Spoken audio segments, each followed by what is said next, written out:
जी अस्सलाम वालेकुम जी। This is Jawad Ali and welcome back जी।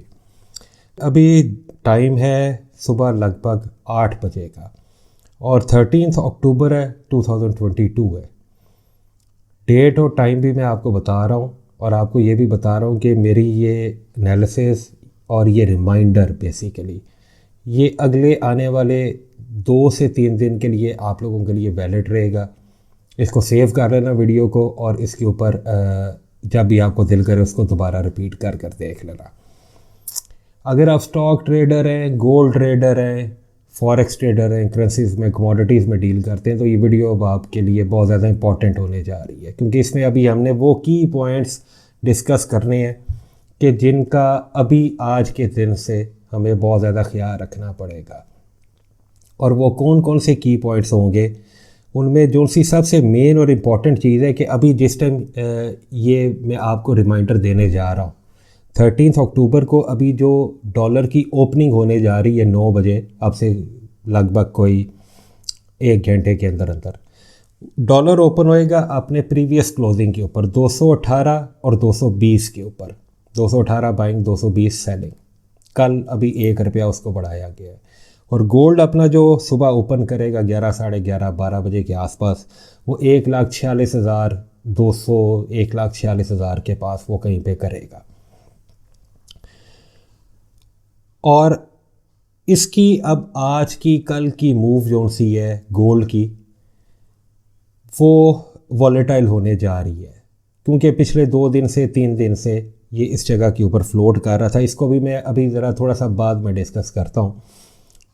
एक रिमाइंडर है, इसको ज़रूर याद रखिएगा, और कॉशन भी है रिमाइंडर के साथ साथ। जितने भी गोल्ड के ट्रेडर हैं उनके लिए भी ये कॉशन है। फॉरेक्स वाले जितने हैं गोल्ड में एंट्रीज लेकर बैठे हुए हैं या करना चाह रहे हैं, ये उनके लिए कॉशन है, इसका ख्याल रखना आपने। अभी आज का जो एक कल का जो दिन गुजर गया है वो, और एक आज का ये जो दिन है, और अभी आइंदा आने वाले कुछ दिन, ये हमारे पाकिस्तान की जो नई फाइनेंस की एडमिनिस्ट्रेशन है, जिसमें इसाक डार साहब और उनकी पूरी टीम शामिल है, जो कि सारे माशाल्लाह बहुत तजर्बाकार लोग हैं, उनके लिए अब एक बहुत कड़ा इम्तिहान है, बहुत ज़्यादा कड़ी आजमाइश का वक्त है। क्योंकि गुज़श्ता 2 दिन में हमने देखा है कि रुपये ने अपनी कदर को हल्का फुल्का लूज़ किया है, और बल्कि ये अभी 12 अक्टूबर को 10 पैसे महंगा हो गया। वो जो अपनी एक फॉर्मेशन को उसने बनाया हुआ था डाउन ट्रेंड को डॉलर के लिए अगेंस्ट, उसको उसने ब्रेक या स्टेबल के आसपास वो कहीं पे आया। ब्रेक तो नहीं किया, इसको मैं ये तो नहीं कहूँगा कि ब्रेक कर गया है, लेकिन रुक गया है सिलसिला। अब देखना ये कि इसको किस तरह से मैनेज किया जाता है और चीज़ों को किस तरह से फिर हैंडल किया जाता है, और स्टेबिलिटी या एक सर्टन लेवल अगर तो यहाँ पे ही मेंटेन करना है, 200 पे नहीं है, तो वो फिर किस तरह से किया जाता है। हमारे ज़हन में तो यही टारगेट है जी कि इसको हमने 200 पे देखना है, और इंशाल्लाह ताला अल्लाह के घर पूरी उम्मीद है कि देखेंगे। बाकी अल्लाह पाक कादर मुतलक है, वो बेहतर जानता है कि बेहतरी किस चीज़ में है। अभी हमारे इसाक डार साहब फाइनेंस मिनिस्टर जो से हैं, उनकी पूरी टीम, ये सब के सब यूएसए में मौजूद है। आईएमएफ के साथ, वर्ल्ड बैंक के साथ और मूडीज़ के साथ जो मीटिंग है वो अब होनी है। 4 दिन का टूर है जी इनका स्केजुअल में। 4 दिन में से एक दिन तो गुजर गया और दूसरा दिन अभी ये स्टार्ट होने जा रहा है, क्योंकि पाकिस्तान और अमेरिका का वो जो टाइम डिफरेंस है दिन और रात का, वो आप लोगों को अंदाज़ा है। आज जुमेरात, जुम्मा, हफ्ते की मॉर्निंग या आफ्टरनून तक चीज़ें जो सी हैं बहुत ज़्यादा क्लियर हो जाएंगी, अनफोल्ड हो जाएंगी वो चीज़ें कि जो सी अभी तक एक गुम गुम की और एक क्योस की कंडीशन है मार्केट में। सेंटिमेंट्स जो से वो चेंज हो रहे हैं। अच्छा, अब इन 2 से 3 दिन में जो रिज़ल्ट आएगा, आउटपुट आएगी, वो सबके सामने आया। वो अच्छी है या फिर बुरी है, और हमें अच्छे की उम्मीद रखनी है कि अल्लाह पाक हमारे मुल्क के लिए और हमारी कौम के लिए बेहतरी वाला मामला करेगा। बुरे के लिए हम उसको नहीं सोचेंगे कि बुरे के लिए क्या, लेकिन हर चीज़ के लिए तैयारी रखनी पड़ती है, क्योंकि ऑब्वियसली फाइनेंस की या ये स्टॉक्स की हमारी जो फील्ड है ट्रेडिंग की, इसमें हर चीज़ को देखना पड़ता है। फंड्स की safety, risk management, fund management, इन सारी चीज़ों को।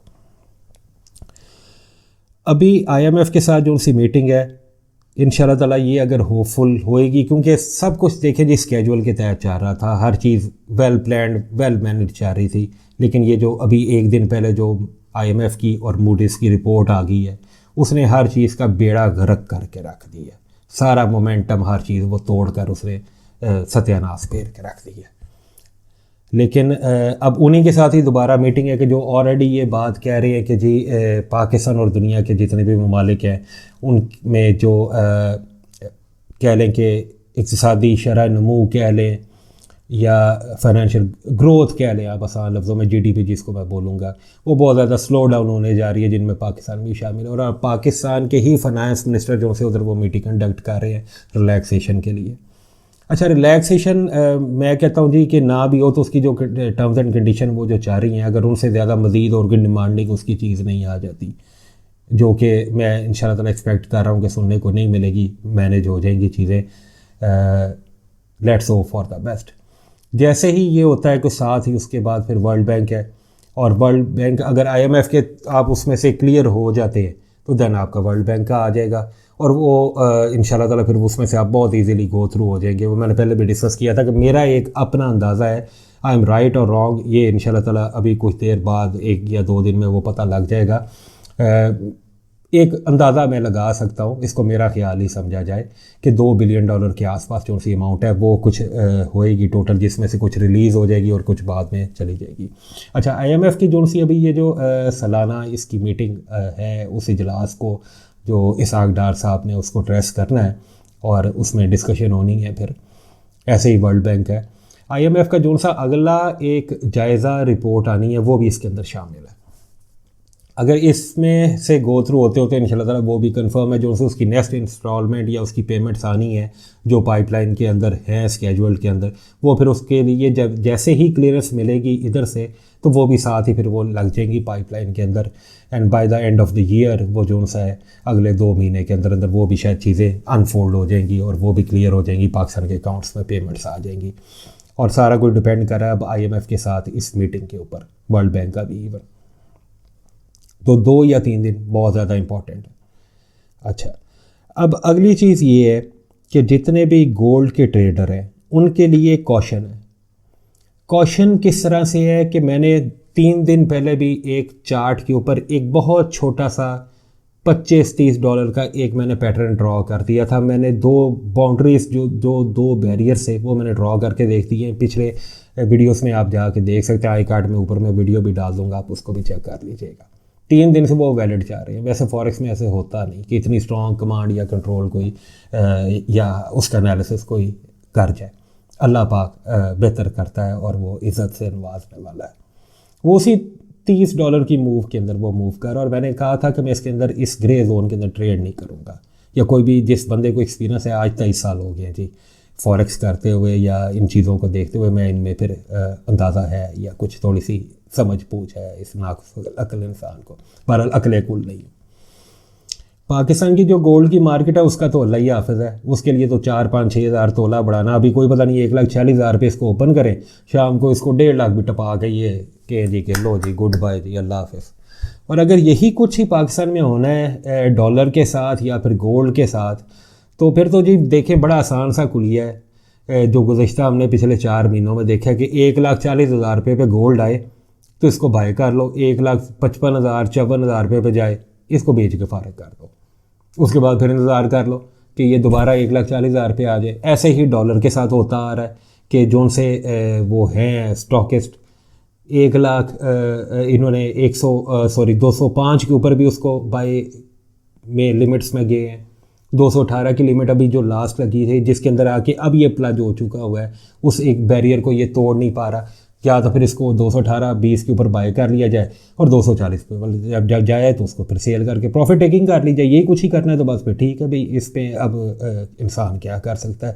ऐसा होना नहीं चाहिए क्योंकि पूरा मुल्क उसके अंदर चक्की में 2 पार्टों के अंदर जी वो पिस के रह गया, और मुल्क की इकॉनमी, मुल्क में जितनी भी गुर्बत, महंगाई, बेरोज़गारी, बिजली के बिल्स और ऑयल की प्राइसेस, अभी मैं अगर गोल्ड को या स्टॉक्स को डिस्कस कर रहा हूँ तो ऑयल की प्राइसेस अब इस तरह से शूट किए हैं वो प्रोडक्शन के कट होने की वजह से, वो समवेयर अराउंड $90 पर बैरल के आसपास अब वो पहुंच गई। अब उसको भी किस तरह से मैनेज करना है, उसकी पेमेंट्स को किस तरह से क्लियर करना है, डॉलर्स के अंदर जानी होती हैं, उसको भी अब देखना पड़ेगा कि वो किस तरह से मैनेज होती हैं और कितनी अमाउंट्स जो सी है वो रिलीज़ होनी है। तो इसको डॉलर को काबू करना या इसको लगामें डालनी बहुत ज़्यादा ज़रूरी है। ये अभी 2 या 3 दिन में ये चीज़ें अनफोल्ड हो जाएंगी। अगर आप लोग ट्रेडर हैं, गोल्ड के हैं, तो फिर भी आपके लिए कॉशन है जनाब। और गोल्ड वालों के लिए डबल कॉशन है। वो किस तरह से कि अभी आज रात को 11 बजे, अभी आप 8 सवा 8 बजे ये मेरी वीडियो देख रहे होंगे, और रात को 11 बजे जोन सा है वो FOMC की मीटिंग के मिनट्स आने लगे हैं। FOMC अनाउंसमेंट नहीं है, those are called the meeting minutes के। मीटिंग जो अभी FOMC आनी है उसके आगे चल के क्या उसके अंदर इंग्रेडिएंट्स होंगे या उसकी वो रेसिपी क्या बनेगी, आया इंटरेस्ट रेट हाइक होगा कि नहीं होगा। अच्छा, फेड के पास 0.75 बेसिस पॉइंट्स का अभी भी मार्जिन अवेलेबल है कि जिसके ऊपर वो जाकर इंटरेस्ट रेट को हाइक कर सकते हैं। इंटरेस्ट रेट को वो हाइक करेगा, थोड़ी सी मार्केट वॉलेटाइल होने के बाद वो फिर वो गिरा देगा। अभी भी ये जो डॉलर की स्ट्रेंथ है कि जो उसने पूरी दुनिया में किसी शय को जीने नहीं दी या कोई दुनिया की करेंसी नहीं छोड़ी, कमोडिटीज़ में उसने गोल्ड तक को नहीं बख्शा, जो कि एक सेफ हेवन कहलाता है। तो ये सारी उसकी इंटरेस्ट की वजह से। अभी रात को 11 बजे जब उसकी मीटिंग के मिनट आ जाएंगे तो फिर उनको बैठकर डिटेल में पढ़ना पड़ेगा कि इसने क्या मीटिंग के अंदर इनके लोगों ने डिस्कस किया है, इनके फाइनेंस के लोगों ने, इनके इवन फेड ने भी, फेडरल रिजर्व से रिलेटेड जितने भी लोग हैं, तो फिर उसको डिस्कस करना पड़ेगा और सोच समझ के फिर उसके मुताबिक फिर फैसला करना पड़ेगा। लेकिन मार्केट फिर एक आधे दिन में उस तरफ को मूव करने लग पड़े, क्योंकि मार्केट सेंटिमेंट्स पता लग जाता है कि फिर वो क्या करना है मार्केट ने या फेड ने फिर आगे चल के क्या करना है। और अभी कुछ दिनों के अंदर अंदर वो अभी वेरी सून वो FOMC मीटिंग भी कॉल होने जा रही है जो मंथली होती है। गोल्ड अब वॉलेटाइल होएगा, ऊपर जाने की भी कोशिश कर सकता है। नीचे की डिप शायद बहुत ज़्यादा लंबी नहीं अभी लगाने वाला, अभी 1 2 3 4 घंटों के अंदर अंदर, क्योंकि ऑब्वियसली अभी भी ये ट्रेडर मेरे आगे खुला पड़ा है कि मैं अगर यहाँ पे फॉरेक्स ट्रेडर बैठे हो ना जी, तो उनके साथ तो मैं डिस्कस कर सकता हूँ और उनको मैं समझा भी सकता हूँ। वो इवन उसको खुद भी समझ जाएंगे कि जो 1660 के ऊपर अगर मैंने इतनी टाइट फिगर्स के अंदर लगा दिया हुआ इसको, और 3 दिन तक वो वैलिड जा रहा है आज कि इस दिन तक वो नहीं उस चीज़ को हिला, but there are some certain reasons कि नीचे जाने के लिए फिर क्या बैठा है उसके अंदर और कौन सी उसके अंदर हर्डल्स हैं। लेकिन देखते हैं कि लेट्स सी कि मूव क्या होती है। लेकिन FOMC की जब भी मीटिंग आनी होती है, उसके मिनट्स आने होते हैं, या जब भी कुछ इस तरह की न्यूज़ आनी होती है मार्केट के अंदर के जो कि हाई इम्पैक्ट होती हैं, गो के although FOMC meeting minutes are the mid impact, but लेकिन वो in the long run, in the broader aspect वो चीज़ों को क्लियर कर जाते हैं। वो एक मिड इम्पैक्ट के अंदर होगी, लेकिन मार्केट को अब इस जोन से निकलना है। ये 1673, 1660, 1650 के जोन में से उसको क्रॉस करना है। आज में करे और आगे उसके बाद आज जुमेरात है, कल फ्राइडे है, रात को 2 ढाई बजे मार्केट की क्लोजिंग है। इसको अपने वीक की क्लोजिंग भी देनी है और लिक्विडिटी का फ्लो आज से बहुत ज़्यादा बढ़ जाएगा मार्केट के अंदर। मार्केट बहुत ज़्यादा गोल्ड की, करेंसीज की, अगर आप यूरो को, पाउंड को देख लेंगे, इन सारी चीज़ों में बहुत ज़्यादा वॉलेटिलिटी आपको देखने को मिल जाएगी। और बी केयरफुल, अगर ऑर्डर्स हैं तो उसका बंदोबस्त करके रखें, और अगर नहीं है तो एंट्री लेने से पहले 10 मरतबा सोचिएगा कि आपको क्या करना है। रात 11 बजे के बाद चीज़ों को देखा जाए तो वो फिर तजर्बे के मुताबिक तो यही है। हालांकि ये कोई फाइनेंशियल एडवाइस तो नहीं है, लेकिन कॉशंस हैं, मेरे ख्यालात हैं कि जिनको मैं डिस्कस कर रहा हूँ। बाकी इंशाल्लाह ताला अच्छे की उम्मीद रखेंगे। अल्लाह पाक परवरदिगार हमारे मुल्क के लिए, हम सब लोगों के लिए आसानी वाला मामला फरमाए। बहुत ज़्यादा ढेर सारी दुआओं के साथ अभी तक सुनने के लिए आप लोगों का बहुत शुक्रिया। और बराए मेहरबानी बेल का आइकॉन प्रेस कर लेना। सब्सक्राइब किया सो किया, चलें आपकी मेहरबानी, लेकिन बेल का आइकॉन ज़रूर प्रेस करना, क्योंकि जब मैं लाइव आया और उस टाइम टाइमली आपको जो न्यूज़ पहुंचानी है वो ना आप लोगों तक पहुंच पाए, घंटे बाद 2 घंटे बाद पहुंचे, तो फिर उसका क्या फ़ायदा। उतने में मार्केट, आप लोगों को पता है कि हमारे मुल्क में 5-10 मिनट भी कीमती होते हैं और उसके अंदर ही डिसीजन लेना होता है। तो बेल के आइकन को जनाब ज़रूर प्रेस कर लेना। और बहुत शुक्रिया आप लोगों का दोबारा फिर जनाब सुनने का। अल्लाह पाक आप लोगों की ज़िंदगी में, घर बार में बरकत, वसअत और कुशादगी अता फरमाए जी। बहुत शुक्रिया। अस्सलाम वालेकुम।